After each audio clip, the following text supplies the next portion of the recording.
बिस्मिल्लाहिर्रहमानिर्रहीम। आज हम अक्टूबर नवंबर 2018 का क्वेश्चन नंबर 2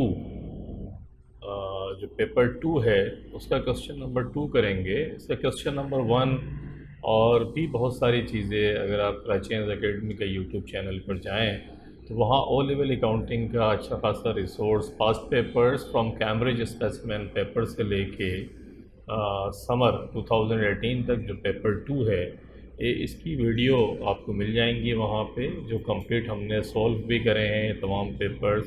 और MCQs का जो पेपर है मई जून 2020 का, वो भी वहाँ मिल जाएगा आपको, तो आपकी प्रैक्टिस के लिए बहुत हेल्पफुल होगा।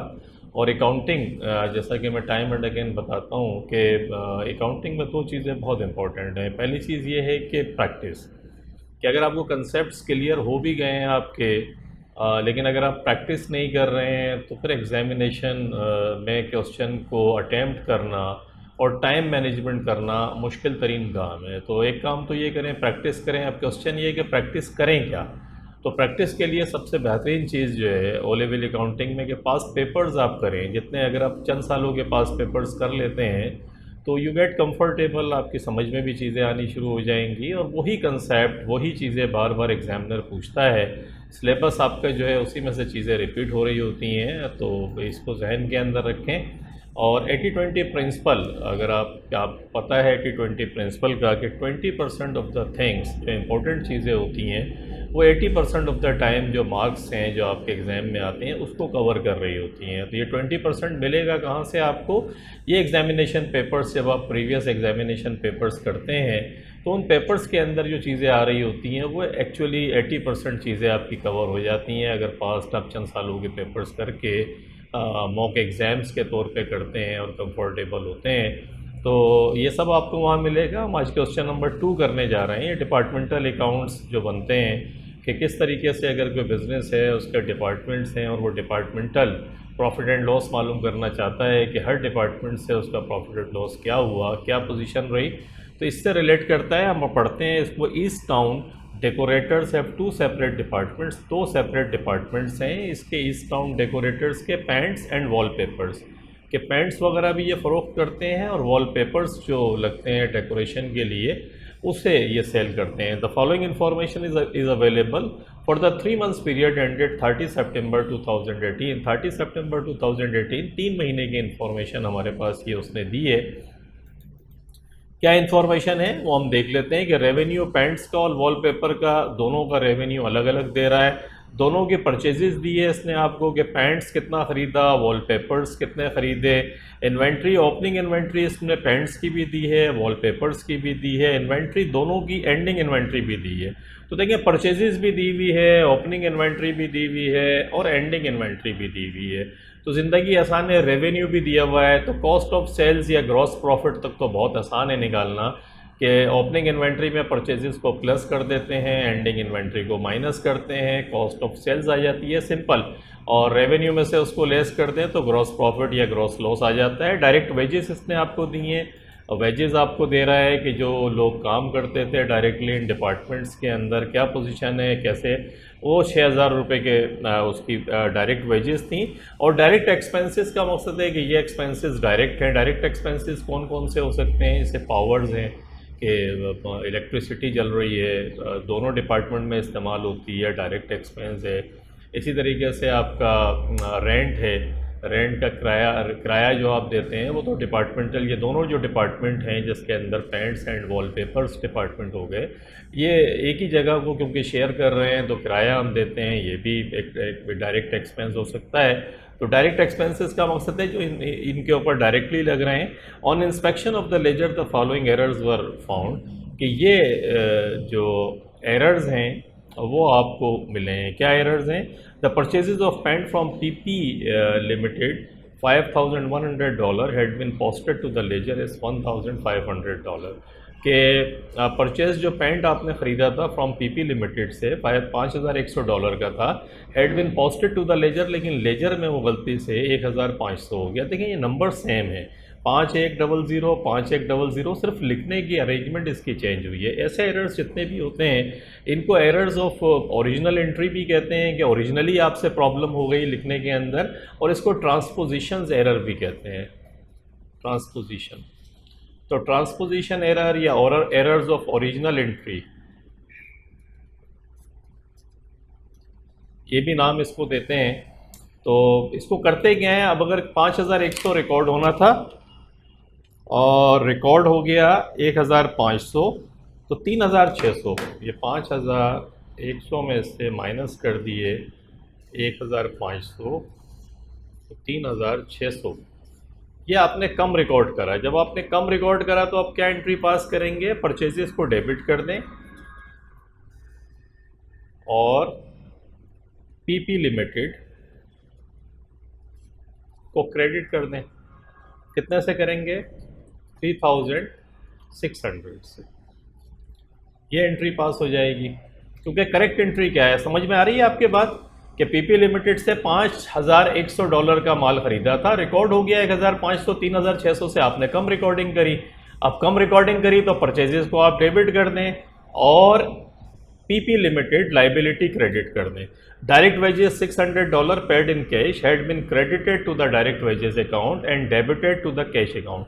देखिए ये बिल्कुल ही उल्टा मामला हो गया। डायरेक्ट वेजेस $600 की आपने पे करी थी, एंट्री क्या पास होनी चाहिए थी, वेजेस एक्सपेंस डेबिट और कैश क्रेडिट।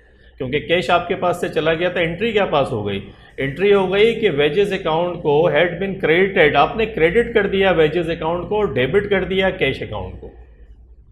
तो ये मसला हो गया। तो इसका मैंने आपको बताया था, अगर पूरा आप करेक्शन ऑफ एरर्स जाकर, मेरा पूरा लेक्चर है कराचीज एकेडमी के यूट्यूब चैनल पे, आप वो देखें करेक्शन ऑफ एरर्स, ये तमाम एरर्स बहुत डिटेल्ड से मैंने पढ़ाए हैं, तो वो बड़ा हेल्पफुल होंगे। इस किस्म के जितने क्वेश्चंस आ रहे हैं आपको बहुत आसान लगेंगे। यहाँ पर क्या है, इसे कंप्लीट रिवर्सल कहते हैं। कंप्लीट रिवर्सल का मकसद क्या है कि वेजेस को आपको डेबिट करना था, क्या एंट्री पास होनी थी कि वेजेस को डेबिट करते आप और कैश को क्रेडिट करते, ये ओरिजिनल एंट्री होनी थी पास। कितने अमाउंट से, 600। ये ओरिजिनल एंट्री कर क्या दिया आपने, कैश को डेबिट किया, वेजेस को क्रेडिट कर दिया 600 से, ये हो गई। अब सही क्या करेंगे आप, सही करने का तरीका देखें क्या है। जब भी इस किस्म का कंप्लीट रिवर्सल हो कि आपने अकाउंट को रिवर्स कर दिया, तो फिर डबल अमाउंट करके डेबिट दोबारा एंट्री को सही से पास कर दें।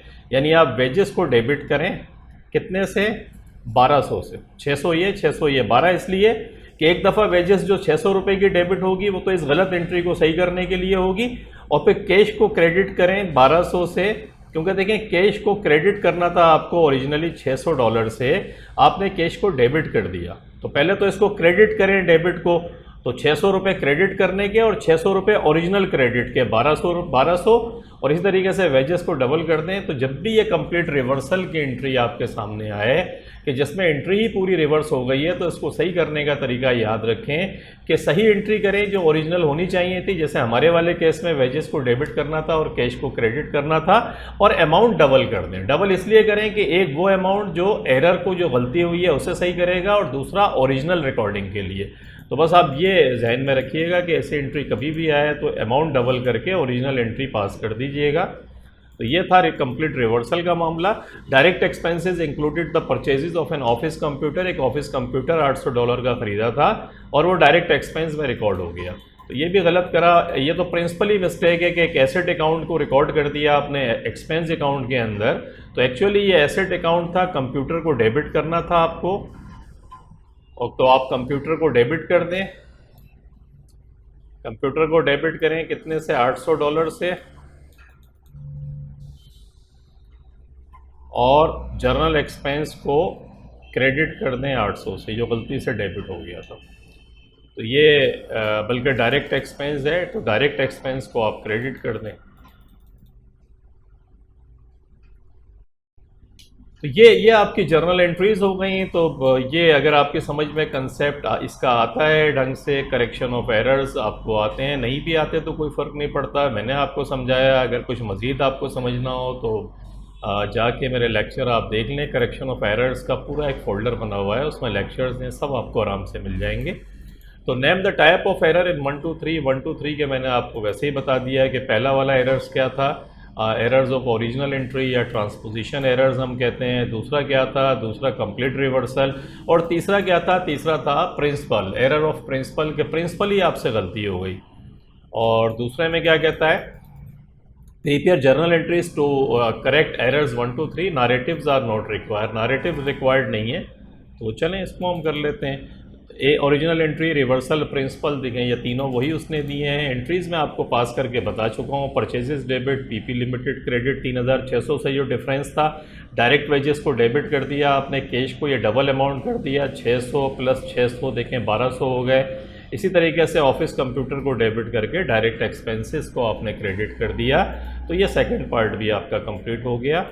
आगे आते हैं, आगे क्या कहता है? आगे कहता है कि the following additional information is available after the correction of all errors. Correction करने के बाद में ये इंफॉर्मेशन अवेलेबल थी।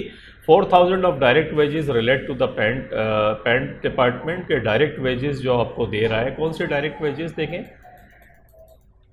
ये जो डायरेक्ट वेजेस हैं $600 की तो ये हैं, 600 600 $1200 ये हैं। लिखा हुआ कितना है? 6000, और 6000 में आपने 1200 ये डेबिट करे तो एक्चुअली 7200 का 1200 आप समझ रहे हैं ना, जो वेजेस को आपने डबल अमाउंट से डेबिट किया है, wages expense debit cash credit. तो ये 6000 दी हुई थी, 1200 जमा करके 7200। तो ये 7200 का जो अमाउंट है, इसमें से आपको वो बता रहा है, क्या बता रहा है इसमें आपको? कहता है कि 4000 जो है वो पेंट डिपार्टमेंट से रिलेट करती है। तो इसको माइनस करते हैं। 4000 अगर इसमें से माइनस करेंगे आप लाके, -4000 जो पेंट डिपार्टमेंट का है, तो बाकी कौन सा है? वॉलपेपर है, तो इज इक्वल टू 3200। ये 3200 वॉलपेपर, 3200 की लेबर जो है वॉलपेपर्स वाले डिपार्टमेंट के अंदर हुई, और पेंट डिपार्टमेंट के 4000 उसने आपको खुद दे दी है। आगे समझ में बात? आगे आते हैं, direct expenses are apportion to the paint department and wallpapers department in proportion to sales made, कि जितनी जितनी इनकी सेल्स हुई है उसी रेशो से ये दोनों डिपार्टमेंट्स के अंदर डायरेक्ट एक्सपेंसेस बढ़ जाएंगे। तो देखिए डायरेक्ट एक्सपेंस हैं कितने? डायरेक्ट एक्सपेंस इसने दिए हैं आपको 4800। 4800 में से आपने क्रेडिट भी करे हैं। कितना क्रेडिट किया है आपने? ये 800 का अमाउंट आपने क्रेडिट कर दिया है, क्योंकि इसकी गलती हो गई थी कि डायरेक्ट एक्सपेंस को आपने डेबिट कर दिया था। अब कंप्यूटर को डेबिट करके डायरेक्ट एक्सपेंस को क्रेडिट किया है, तो इसमें से 800 आप माइनस कर दें तो ये 4000 बचता है। ये 4000 ये आपसे बोल रहा है कि जो रेवेन्यू है पेंट का और वॉल का, उसमें आप अपोर्शन कर दें। ये जब भी डिपार्टमेंट्स आएंगे तो ये अपोर्शन बोलता है आपसे, आपको एक बेसिस दी हुई होगी। जैसे यहाँ इसने रेवेन्यू की बात कर दी, पेंट 12000 है, वॉलपेपर रेवेन्यू देख रहे हैं आप, रेवेन्यू के अंदर सेल्स की बात कर रहा है 12 और 8। तो आप क्या करें, जब भी इस किस्म का सवाल आए आपके पास, तो ये आप यहाँ लिखें, ये पेंट है, ये वॉल है, पेंट 12 है, 3 अमाउंट है आपके पास, 12 और 8, और 4000 ये आपके पास डायरेक्ट एक्सपेंस है। तो 12 8 4, 12 ये है, 8 ये है। 12 और 8 देखें कितना हुआ, 12 और 8 को जमा करें, ये 20,000 हो गया। 4000 आपको इन रेशो में बांटने हैं। तो आसान तरीका ये है कि 4000 पेंट शॉप का कैसे करेंगे, 4000 मल्टीप्लाइड बाई 12000 डिवाइडेड बाय इनका जो टोटल आपने किया है, ये 20,000। तो कितना आ गया देखें, ये अपोर्शन करने का तरीका है। 4000 मल्टीप्लाइड बाई 12000 और डिवाइडेड बाय 20,000, तो ये 2400। तो ये जो डायरेक्ट एक्सपेंसेस हैं 2400 जो है उसका ताल्लुक है पेंट से। और वॉल का कैसे निकालेंगे, वॉल का भी यही तरीका है, 8000 डिवाइडेड बाय 20,000 मल्टीप्लाइड बाई 4000। यही 4000 यहाँ भी बटेगा, तो वो कैसे आएगा वो देख लेते हैं। 8000 डिवाइडेड बाय 20,000 मल्टीप्लाइड बाई 4000, तो 1600। तो 4000 में से 2400 जो है वो पेंट डिपार्टमेंट का है डायरेक्ट एक्सपेंस, और 1600 वॉलपेपर वाले सेक्शन का है। तो ये आपने यहाँ कर लिया। उसके बाद वो क्या कहता है आपसे देख लेते हैं। कहता है prepare the departmental trading account for the 3 months ended 30 September 2018 after the correction of all errors show the profit और लॉस फॉर ईच डिपार्टमेंट्स, के प्रॉफिट एंड लॉस भी हर डिपार्टमेंट्स का आप बना लें। तो अब आ जाएं, देखिए परचेजेस जो है इसके अंदर आपको परचेजेस जो 3600 की जो परचेजेस की एंट्री पास करी है वो परचेजेस में प्लस हो जाएगी। और परचेजेस कौन सा वाला है, पेंट का है। तो ये पेंट की परचेजेस आप देख रहे हैं 2000 जो यहाँ आई हुई है आपके पास, 2000 में 3600 ये भी प्लस कर लें तो ये 5600 पेंट डिपार्टमेंट की परचेज। 3600 कौन है, जो आपने कम रिकॉर्डिंग की थी, अभी हम पढ़ कर आ रहे हैं। अब जब ये आपके पास आ गया तो बहुत आसान है, फॉर्मेट आपको दिया हुआ होगा, रेवेन्यू लिख दें उठा के, रेवेन्यू देखें दोनों के आपको दिए हुए हैं, 12,000 8,000 सवाल में दिया हुआ है। इन्वेंट्री, ओपनिंग इन्वेंट्री दोनों की आपको दी हुई है, ओपनिंग इन्वेंट्री देखें दोनों की दी हुई है। ये इन्वेंट्री देख रहे हैं पेंट 2300 1800, ये ओपनिंग इन्वेंट्री आप यहाँ लिख दें उठा के। परचेजेस कर दें प्लस, परचेजेस कैसे हो जाएंगी, पेंट डिपार्टमेंट की परचेजेस कितनी है, पेंट डिपार्टमेंट की परचेजेस देखें 5600, मैंने अभी आपको बताया 3600 ये और 2000 वो, तो 3600 ये हैं। और वॉलपेपर की जो है 2500 दी हुई है, इसमें कोई एडजस्टमेंट नहीं है, 5600 और 2500, ये 2500 वॉलपेपर वाला आ गया। तो ये आपने इसमें कर लिया, या गुड्स अवेलेबल फॉर सेल आ गई। एंडिंग इन्वेंट्री भी आपको सवाल में दी हुई है, एंडिंग इन्वेंट्री में ये देखें, एंडिंग इन्वेंट्री ये दी हुई है आपकी 3100 1600, ये दोनों आपने यहाँ लिख दिया। या आपने इसमें से माइनस करा तो ये कॉस्ट ऑफ सेल्स आ गई आपके पास। कॉस्ट ऑफ सेल्स अगर रेवेन्यू में से आप माइनस कर दें कॉस्ट ऑफ सेल्स को तो आपको पता है ग्रॉस प्रॉफिट आ जाता है। तो यहाँ तक का तो फॉर्मेट बहुत, ग्रॉस प्रॉफिट, ये ग्रॉस प्रॉफिट आ गया, इसमें से एक्सपेंस माइनस कर दें। डायरेक्ट वेजेस मैं अभी आपको बता के आ रहा हूँ, डायरेक्ट वेजेस मैंने आपको बताया अभी 4000 3200, देखें 4000 ये आ गई पेंट की, 3200 वॉल की डायरेक्ट वेजेस। तो डायरेक्ट वेजेस आपको पता है, ये आपने यहाँ लिख दी। और डायरेक्ट एक्सपेंसेस अभी आपको मैंने पूरा कैलकुलेट करके रेवेन्यू के हिसाब से बताया, तो 2400 1600 ये आ गया। इन दोनों को जमा करके लेकर आए, जब इसमें से माइनस किया तो 7200 में से 6400 माइनस करे, 5300 में से 4800 एक्सपेंसेस को माइनस करे, तो ये प्रॉफिट आपका आ गया। क्योंकि आपका ग्रॉस प्रॉफिट ज़्यादा था ये देखें, और आपके एक्सपेंसेस कम थे, तो ये ग्रॉस प्रॉफिट आपने निकाल लिया। तो डिपार्टमेंटल अकाउंट का ग्रॉस प्रॉफिट निकालना बहुत आसान होता है, सिंपल आपके कंसेप्ट्स थे जो इसमें एग्जामिनर ने आपके चेक करे। एक तो करेक्शन ऑफ एरर्स था, एरर्स के नाम आपको पता होने चाहिए, और सेकंड डिपार्टमेंटल अकाउंट जिसमें 2-3 एडजस्टमेंट जो दी थी उसके बाद वो बनाने को पूछ रहा था आपसे। तो क्वेश्चन बहुत सिंपल था, आसान था, अगर आपकी समझ में आया हो तो आपको आसानी, इसकी प्रैक्टिस ज़रूर कीजिएगा, 1-2 दफ़ा इसकी प्रैक्टिस करें। डिपार्टमेंटल अकाउंट पहले भी आ चुका है, आप मेरे लेक्चर्स देखेंगे उसमें ये सवाल मोर और लेस इसी तरीके से आया हुआ है। अगर वो एक आध सवाल और आप कर लेंगे तो मेरा ख्याल है फिर आपको बहुत आसान लगेगा। तो होप आपको अच्छा लगा होगा, अपना फीडबैक भी दीजिएगा। कराची अकेडमी के यूट्यूब चैनल को सब्सक्राइब करना नहीं भूलिएगा, और अपने दोस्तों में भी इस नॉलेज को फैलाएँ, थोड़ी हेल्प आउट करें हमें, जो हम पढ़ा रहे हैं सब कुछ, इसको जिन लोगों को ज़रूरत है, जो आपके दोस्त हैं, उन तक इनको स्प्रेड करने में हमारी हेल्प करें। Thank you very much for watching the video. Take care, अपना बहुत ख्याल रखिएगा। अल्लाह हाफिज़।